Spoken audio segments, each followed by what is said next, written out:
Hey, good morning to those of you out there on the West Coast. Good afternoon to those of you here on the East Coast with me. We're going to get started here in just 1 second as I turn some of this stuff off. I might leave the scroll bar there for 1 second just for people who are coming in a little bit later.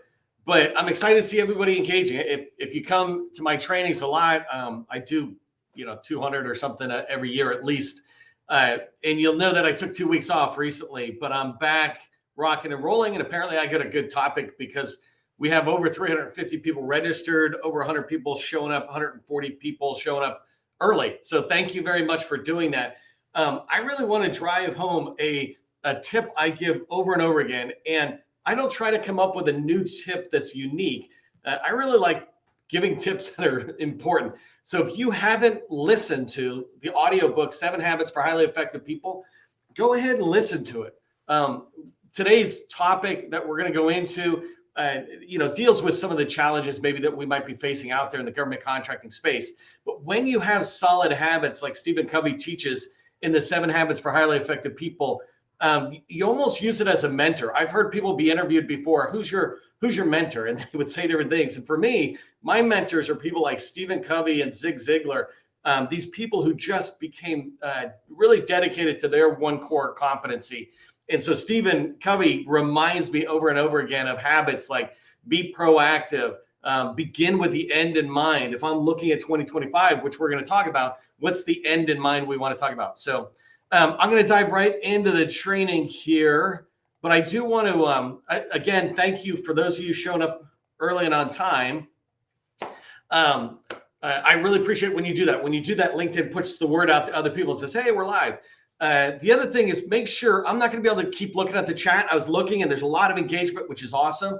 But make sure that you're putting in things like the state and city and state you might be coming from, or your core competency.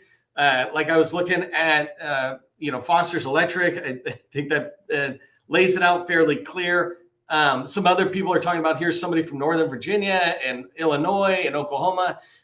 This is a way for you to go back and network with these people. You can chat right now, but you can also follow up afterwards. All of this stays here afterwards on LinkedIn.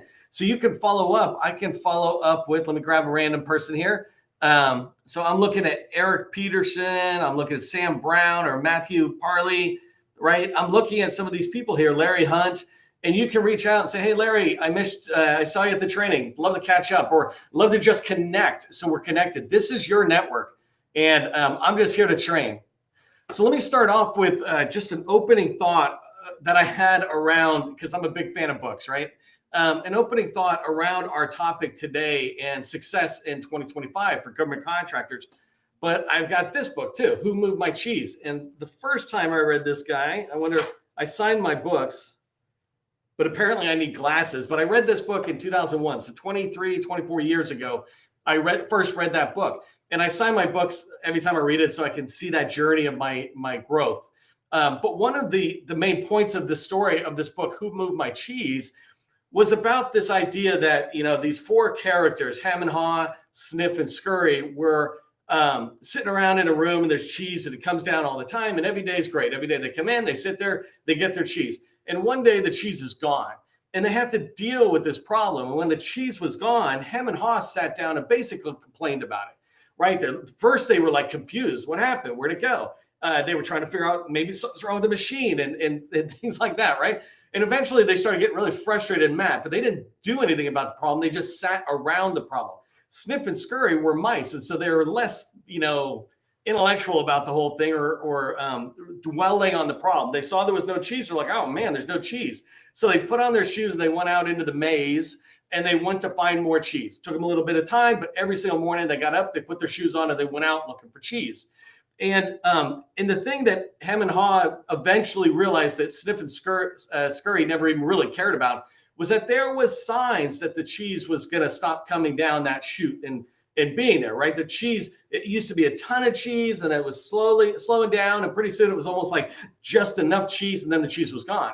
And so they just thought there was a ton of cheese and the cheese was gone. But when they really thought about it, they saw it was out of there. And I like this story as it equates to, as it relates to what we're talking about today, and success in government contracting in the new Trump administration in 2025. There's a lot of stuff going on, which we'll talk about in a minute. But I like that story, Who Moved My Cheese, in the sense that this has kind of been out there. I've been doing many trainings. I've done over 600 trainings in the last 3 years, live trainings here just like this one.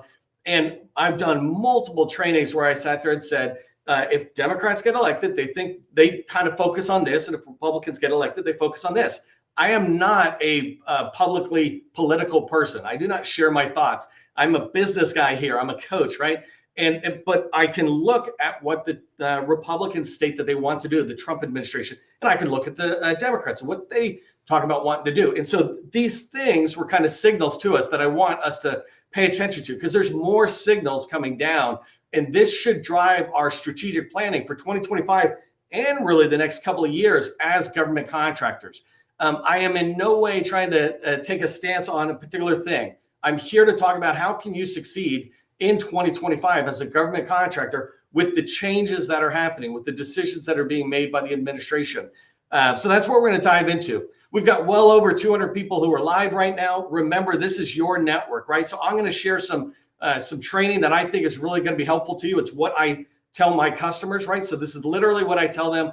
And in today's training, I'm going to break it up into 3 sections. First, I just, at a high level, just kind of pausing for a second and say, well, what's going on with the Trump administration and some of the decisions being made, just to get us all kind of seeing some of the same things from a government contractor's perspective. The second thing I want to talk about are how federal buyers are impacted. I talked about Stephen Covey's book, right? 7 Habits for Highly Effective People. And habit, I think 5. I've been doing this for more than 20 years. I don't have the habits in order. But the habit is, seek first to understand, then to be understood. And the idea is in sales, that is vital. Forget about the Trump administration for 1 second and the year that we're in with 2025. Sales is about understanding our buyer and understanding what they're going through and how our solution aligns to it. And so sometimes we just go in there, we have to understand the current pain points around our solution or our product and their goals around our solutions and products. Other times we have to understand that they have these outside influences that our solution and product doesn't really address, but we've got to be aware of those. And so I want to talk about how federal buyers are being impacted, how these people are being impacted that you want to talk to. And then the third thing I'm going to cover down is how to come out of this ahead. I want to give you some tips on what you can do to come out ahead in Trump 2025. I'm actually doing training all week. And like I said, I'm here every day, every weekday live at noon. And I stopped for 2 weeks for the beginning of the year, but now I'm off to the races again. And so I will keep coming back with tactical tips every single day. So that's what I'm going to cover down today. If this is what you want, if you understand that, we want that cheese to keep flowing, put "show me the cheese" into the chat. It's a little Jerry Maguire. Shout out to Jerry Maguire. Show me the cheese. Put that in the chat if you want me to show you how we can get that cheese flowing for government contracting, and not just look at it and go, it's gone. It's somewhere else, and we can go find it. And I'm going to talk about that today to you. If you don't know who I am, my name is Neil McDonough. I am the president of the GovCon Chamber of Commerce. I am co-founder of GovCon in a Box. Super excited about that. And I want to welcome you to my federal sales training, where I provide tips for success in the federal market. I spent 20 years in the federal market as a small business owner. And since 2018, I've been teaching people like you that government contracting is not a secret. It's just a process. When we follow a process A to Z, we have repeatable, predictable results. And this is what I want for you. This is what we can have in 2025, predictable results, repeatable results from our efforts. I love seeing all the "show me the cheese." I'm going to love seeing that when I come back, but it's great to see that in there. Let's stay positive about where our own future is going to take us. If you haven't done so already, subscribe to the Government Contracting Success newsletter. My newsletter is the largest GovCon newsletter on LinkedIn by far. And it's because we constantly put information you can use, really good tactical information to try to speed your efforts in business development and capture, in particular, federal sales, if you will, right? So go ahead and subscribe to that newsletter. In fact, in that newsletter, the most recent article is letting you know what the next 4 days of training are, and they're very good trainings as well. Tomorrow's training is around 3 reasons on why federal buyers are not awarding us contracts. And so I'm going to go into that. If you haven't registered for that, make sure you do. I wanted to congratulate, we've got 16 new companies, and let me make me smaller. 16 new companies who have joined the 100 Club. This is our federal visibility score. I put together this calculation that says, how visible are you, is your company, to federal buyers on their tools, right? Not on my tool. How visible are you on their tools? And so we got 16 new companies that are in here. Go to govconinAbox.com and you can put your UEI in there, your company name. You'll see your profile and you'll see your score on the top right-hand side of your profile. When you click on it, I give you specific steps you need to do to fix your profile on the federal buyer tools. I'll give you a quick example of visibility problem. There's all sorts of subliminal reasons a buyer won't work with you, right? They're not trying to put you on a list. They're trying to get rid of everybody off a list, and whoever's left is what they look at. There's a field within the dynamic small business search, the dsbs.sba.gov tool, and this tool is the #1 market research tool used by federal buyers. The field is called the capability statement. You just have to put a link in there. It literally takes 3 to 5 minutes, depending on whether you've logged in before. But it really is a very, very fast step, and you put it on. If a federal buyer is looking for companies like yours that does what you do, and they show up and you don't have a capability statement, then the chances are they might just bypass you. Or even worse, they just set a filter and say, don't show me companies that don't have a capability statement. There's 360,000 small businesses, and 300,000 of you don't even have a capability statement link. We can't blame the government for not finding us until we make it easy for them to find us, right? And so I just ask you to go to govconinAbox.com, find your score, and then do what I tell you. I provide text and a video on how you can improve your stuff out there. All of it for free. All of it, all of this stuff I'm talking about changing, you can do for free. By the way, I see Jerry's number 46. If you're on the 100 Club, there's, is it Lamis or Lamis? You got to tell me. Number 44, it's like all the 40s are showing up. But if your number is in there in the 100 Club, let us know. Okay, so let's get rocking and rolling talking about what's happening in the Trump administration right now. And this is not going to be a whole summary thing. I've got a few minutes, and I just want to make sure it's good.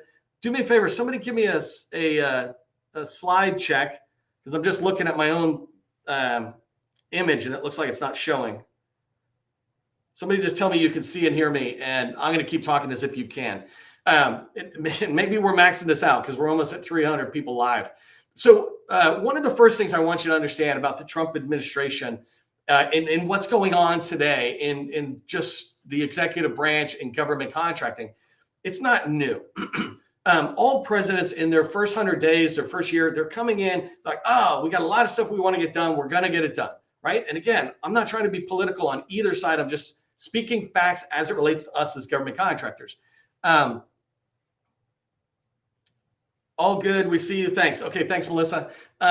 So the number I put in here, I was like, I put this thing in just because you're paranoid doesn't mean somebody's not chasing you. Just because you're paranoid doesn't mean somebody's not chasing you, right? And in here, just because you're feeling like it's all in turmoil in the federal branch, well, it doesn't mean that it's not. I'm just not here to talk about that. But I am here to say, President Trump has already done 57 executive orders in his 15 days or whatever it is.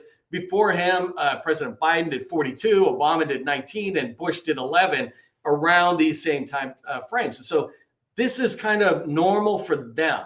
It's a little disruptive for all of us, right? But it's normal for them, and I'm kind of riding on it. But there are things we can see very clearly if we just acknowledge it. And one is the agencies that are expected to either slow down or be reduced, right? And that means reduced in spending, as far as I'm concerned, for government contracting, or completely eliminated like USAID was, right? I think it's got a few people are going to be staying on, but for the most part, that whole agency is shrinking. I have people who were contacting me today and yesterday saying they're in there and they're losing contracts. That is a fact. It's sad, but it is a fact. And we can predict this with the State Department, with Department of Education, with EPA, with the SBA. These are agencies that if we look, we can see them kind of on a chopping block. I am not here to say whether I agree or disagree with any of it. What I'm saying is it is it's being telegraphed by the Trump administration. And as a strategic advisor to my customers, I say to them, go where the money is not going to be chopped.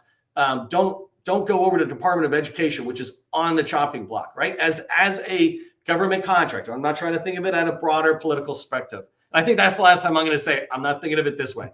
The other thing I want you to pay attention to is all these executive orders coming out. 57, well, as of Saturday when I did my slides, but 57 were out. I know that we've got new tariffs going on that might impact what's going on with steel as it relates to government contractor. That's kind of outside my world. But this idea of these top executive orders, like DEI being eliminated, you can't do anything about that as a government contractor, right? We need to look at these things and go, that's being done. How do I react to it, right? There's this line that says you can't choose what happens to you. You can only choose your reaction. So small business programs, in my mind, are next to go. And so what's happening, in my opinion, is that the small business programs are going to be under threat. That's the Hub Zone, Woman, and 8A. They're probably not going to touch SDBO, right? Those are going to be under threat. I can, on one hand, complain about it. On the other hand, I can sit there and say, how can I win total small, right? And there are tons of small businesses winning total small. If those opportunities are going to slide to total small out of a Hub Zone, Woman Owned, or 8A set aside, well, it's just going to happen. My advice for you here on this is just be aware, but my opinion is get out of the news. Go to the whitehouse.gov and follow their page. You will see the changes come in. It will help you make strategic decisions month in and month out as you go forward. But primarily head for the Army, et cetera. And I'll talk about that more in a second. The last one I wanted to mention about major changes that are here that we're all hopefully obviously tracking is DOGE, right? This idea that the Department of Government Efficiency is this group that is looking at every single agency from an efficiency and even elimination, whether it's eliminating the agency, or eliminating people, or eliminating programs and contracts. They are looking at this. It is a fact of life, and they're there. So this is what is happening. This slide is talking kind of about what's happening to us. In a few minutes, I'll talk about what we can do. Do me a favor, though. I said that you can't choose what happens to you. You can only choose how you react to it. Put in proactive if you want to have a proactive approach to your success and not a reactive approach to all this stuff that's going on. Just put proactive and let me know that you're see that you can control your future. That's the most important thing I want you to get. All right, so let's talk about federal buyers for a second. I got about 13 minutes left. If it's your first time, I tend to go 30 minutes and I stop right on time. That's why I speak so fast. I said Stephen Covey's book, 7 Habits for Highly Effective People, right? His habit, seek first to understand and then to be understood, is number 5, just to clarify that. His 5th habit, seek first to understand, then to be understood, is vital when you're looking at a buyer in a sales scenario. It is always vital, right? Right now, it's even more so, but always, I go in and I'm selling a vacuum cleaner door to door. I need to understand that person. Are they feeling threatened? How do I make them feel less threatened before I get them to focus on my vacuum cleaner? If I'm looking at $1 billion program and I'm talking to buyers, what concerns do they have? I want you to be a little bit of empathetic to your buyers, no matter who they are, commercial, state, federal, local, it doesn't matter. The key that I put here, and one way I was trying to look at that to differentiate us on the outside industry and them on the inside, the buyer, is that we're impacted locally compared to them being impacted wholly. And here's an example of this. If I lose a contract at USAID because that closed, right? It's bad, and I'm going to have to lay people off. It is bad, and I've been through this before. I've lost 80% of my revenue in one day because of government decisions like these type of things. For me, it was a sequestration. But the idea is I can always go get another contract. I can go to another federal agency, a federal customer, and try to win a contract. I can go to state, local, and commercial and try to grow my business and continue to have all these opportunities in front of me. The buyer who I'm going to go talk to, Jane or John, they're being impacted wholly in their mind and their body, right? I mean, literally, if they're being laid off, they're completely being wholly impacted. But if they're just watching these things, they're going home and they're talking to their significant others. It's like, how's it going? I don't know. I think I'm in a good spot. I'm not sure. There's a lot of kind of uncertainty out there, right? And I put that on here. And I just want you to be aware of it. I don't need you to feel one way or another. I don't need to ever debate any of this with anybody. I'm just saying sales is about understanding your customer. Where are they in this position and how do I get them to here, right? And I can't get them to here until I can sit there and and empathize here. Let me give you a quick story really quick. It comes from a book called I think it's Networking with Millionaires.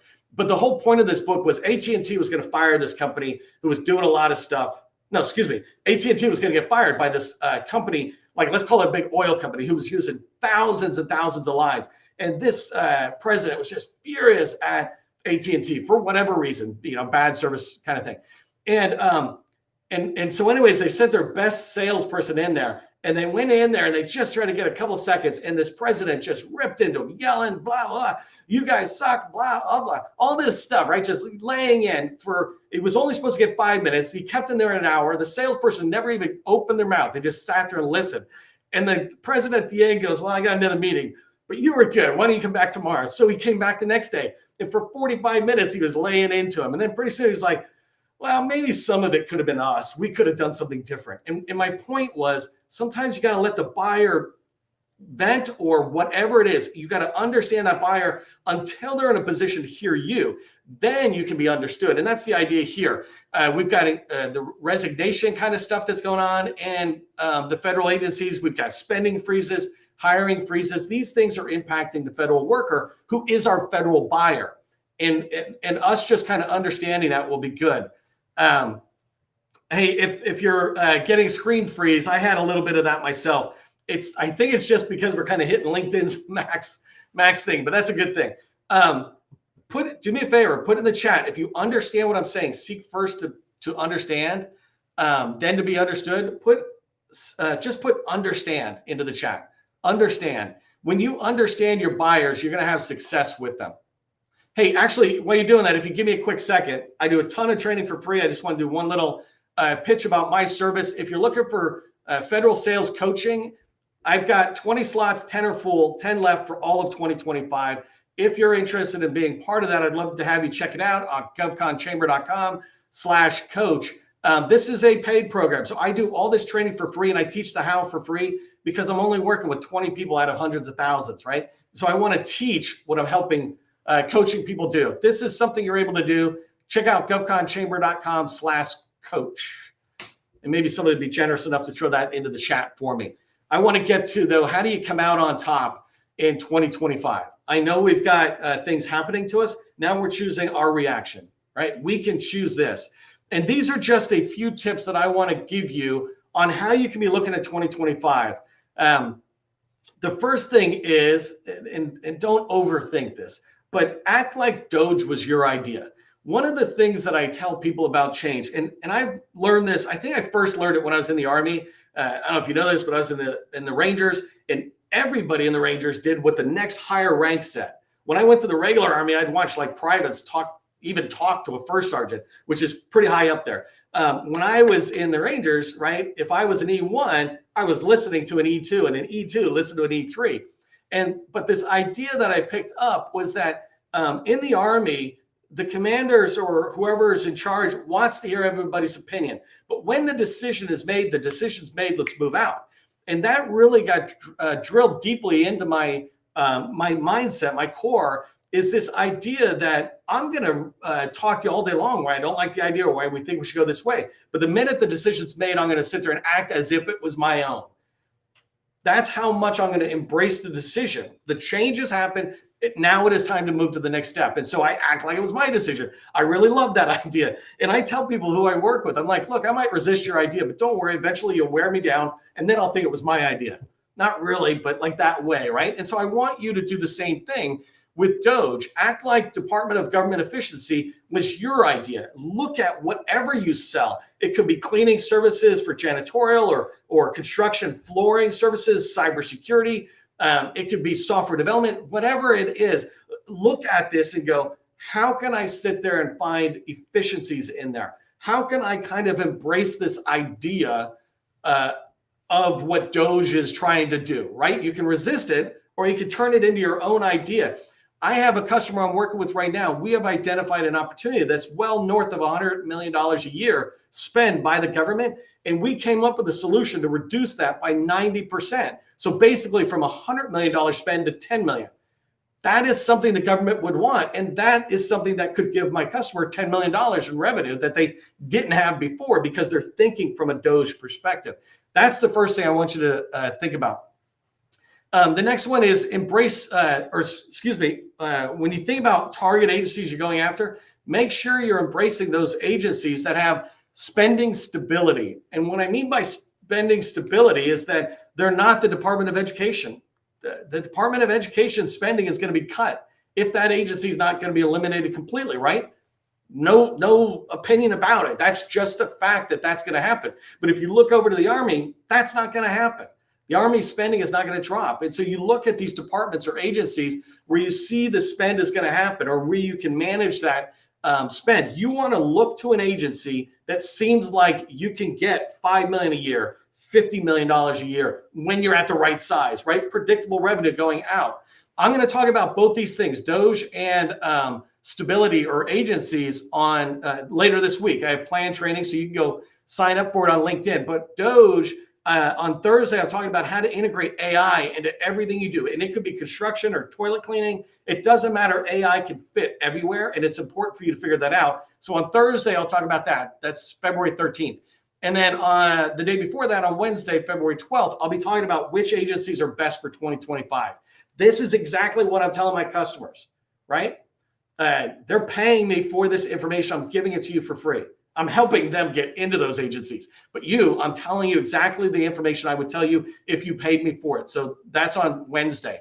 And the last thing, a tip for you, and this is vitally important, is massively increase your efforts, your outreach efforts, your sales efforts. If you've ever heard of this phrase, 10x your efforts, right? 10x, 10x your efforts. Forget about it. 100x your efforts. You need to build a company that is going to be sustainable for you and your employees, right? Your team. You need to feed your family, yourself, and your team. And so you need to do everything. I need to do everything we can in order to be able to achieve what we want. And that generally comes from maximizing your efforts. If you're doing the right things, if you're following me and others like me who give you guidance and you're doing the right things, then just do a lot more of the right things. So I'll give you a quick example. One of my customers is Graham, and they sell, and they're probably on here, and they sell American Sign Language, so deaf communication access. These are interpreters between a deaf person and a hearing person or in meetings in federal agencies. And they have added 500 new buyers. These are people who actually buy their service. They have identified, we helped them do this, but they identified 500 new people that they weren't talking to in 2024. They identified them in January, and they're on the path of going out and calling them. Imagine the amount of people they'll be able to reach and potential buyers when they start reaching out to 500 more people. They're not spamming them. They're doing them all one at a time, reaching out personally and trying to find those ones with the need. And that's what I encourage you to do is massively increase your effort. Last thing on this slide, I want to just say, and by the way, Jay, thanks for putting that in. Throw 100x into the chat if you understand what I'm saying about massively increasing that effort. 100x into the chat. I put point your feet down river. It feels like things are like in turmoil or whatever words you want to use. A lot of changes going on in the government contracting space, in the federal market.